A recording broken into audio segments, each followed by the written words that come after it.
అందరికీ నమస్తే అండి. నా పేరు అనిల్ కేతా. జనగలం ప్రేక్షకులకు స్వాగతం.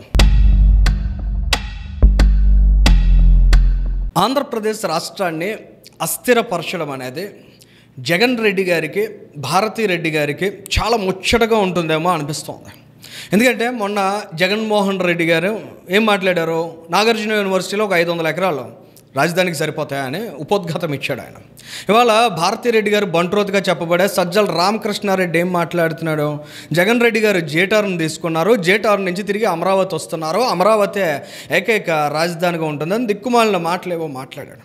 అసలు సజ్జల రామకృష్ణారెడ్డి మాటలకు ఆ స్థాయి ప్రాధాన్యత అవసరమా అనే విషయాన్ని కూడా ఖచ్చితంగా ప్రజానీకం ఆలోచించాలి. ఎందుకంటే ఆయన ఒక ఎమ్మెల్యే కాదు, ఎంపీ కాదు, ఎమ్మెల్సీ కాదు, కనీసం ఒక వార్డు మెంబరో సర్పంచ్ కూడా కాదు. అటువంటి వ్యక్తి మాటలకి ఈ స్థాయిలో చర్చలు చేయడం, ఈ స్థాయిలో ఆయన మాటల్ని ఆలోచనలు చేయడం అనేది కూడా నిజంగా ఒక విధంగా ఆంధ్రప్రదేశ్ రాష్ట్రంలో ఉన్నటువంటి దురదృష్టకర పరిణామాల్లో ఒకటిగా భావించాం. అసలు సజ్జల రామకృష్ణారెడ్డి ఏ ఇంటెన్షన్తో మాట్లాడారు ఈ కామెంట్స్? సజ్జల రామకృష్ణారెడ్డి జగన్మోహన్ రెడ్డి యొక్క ఆమోదంతోనే అమరావతి మీద ఆ రకమైనటువంటి కామెంట్స్ చేశారా? ఇలాంటి విషయాలను ఖచ్చితంగా మనం విశ్లేషించాం.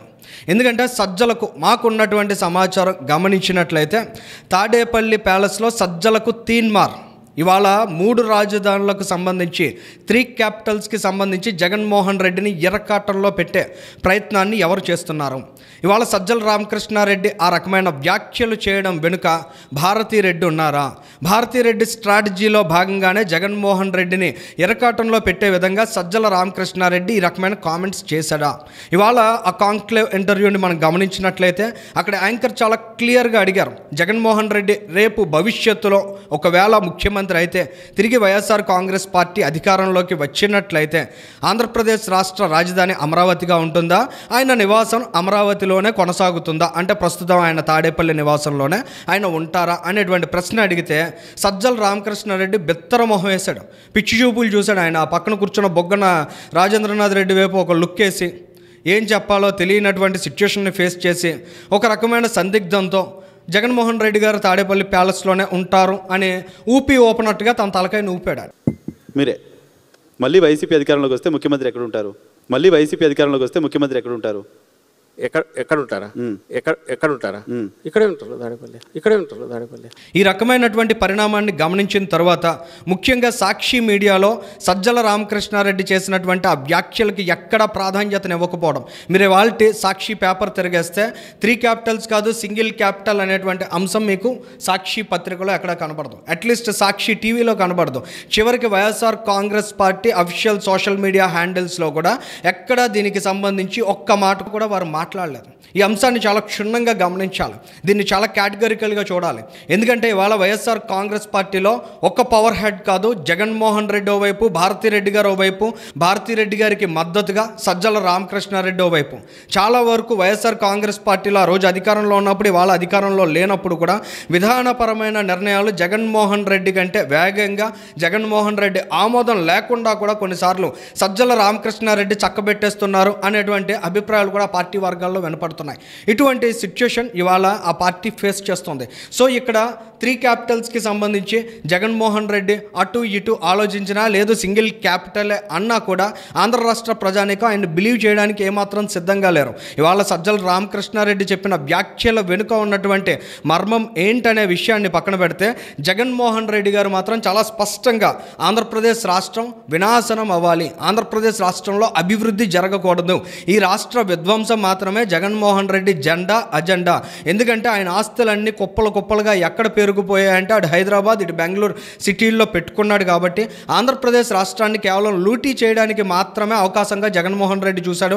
అందులో భాగంగానే గడిచిన 5 ఏళ్ల కాలం ఆయన ఏదైతే పరిపాలన చేశాడో ఆ సమయంలో పెద్ద ఎత్తున ఆంధ్రప్రదేశ్ రాష్ట్రంలో అవకాశం చిక్కిన మేర ఆమ్యామ్యాం చేసినటువంటి నాయకుడు మన మహామేత జగన్మోహన్ రెడ్డి గారు. అసలు 3 రాజధానులకు సంబంధించి లేదా విశాఖ రాజధాని అంటూ అనే అంశానికి సంబంధించి ఏం మాట్లాడారో వంటి విషయాలను ఒకసారి మనం అబ్జర్వ్ చేద్దాం. నెక్స్ట్ జరగబోయేది విశాఖపట్నం నుంచి జరుగుతుంది.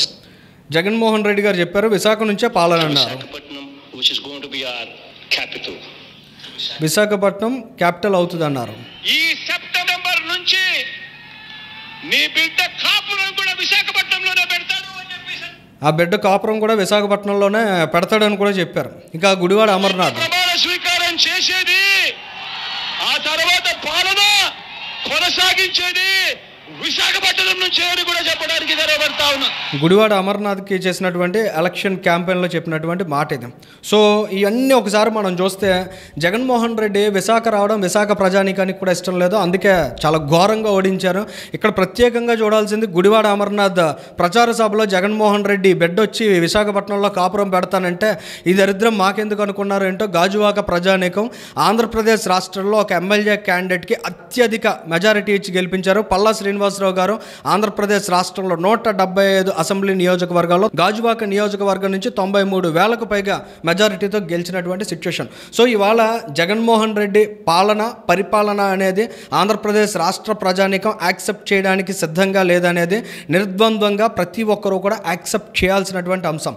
ఎందుకంటే జగన్మోహన్ రెడ్డి గారికి 11 సీట్లు ఇచ్చిన తర్వాత కూడా ఆయన మానసిక ధోరణి, ఆయన ఆలోచన ధోరణి, ఆయన హింసాత్మక ధోరణి అనేది అదే విధంగా యథేచ్ఛగా కొనసాగుతోంది. సో ఇవాళ జగన్మోహన్ రెడ్డి టర్న్ తీసుకున్నా, టర్న్ తీసుకున్నా, అమరావతి రాజధాని అన్నా కూడా ఒరిగేదేం లేదనేది చాలా సుస్పష్టమైనటువంటి అంశం.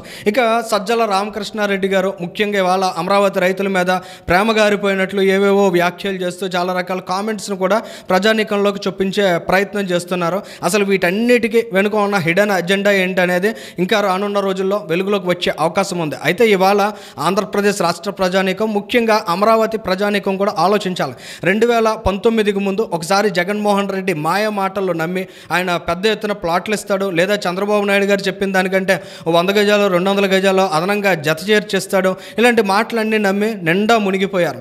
ఇటువంటి దశలో ఇవాళ ఆంధ్రప్రదేశ్ రాష్ట్ర ప్రజానీకం అంతా ఆ రోజు అమరావతి రైతులకు మద్దతుగా నిలబడి, అక్కడి రైతులకు అండగా నిలబడి, వారి త్యాగానికి విలువనిచ్చి జగన్మోహన్ రెడ్డి తీసుకున్న నిరంకుశత్వ నిర్ణయం ఏదైతే ఉందో 3 రాజధానులు అన్నటువంటి అంశాన్ని ఇటు విశాఖ ప్రజానీకం నుంచి అటు రాయలసీమ ప్రజలు కూడా చాలా తీవ్రంగా వ్యతిరేకించారు. సో ఇటువంటి కంటెక్స్ట్లో ఎట్టి పరిస్థితుల్లో వైఎస్ఆర్ కాంగ్రెస్ పార్టీ చేస్తున్న ఇటువంటి విషపూరిత ప్రచారాలు, పాయిజనస్ పాలిటిక్స్కి చాలా దూరంగా ఉండాల్సిన అవసరం ఉంది.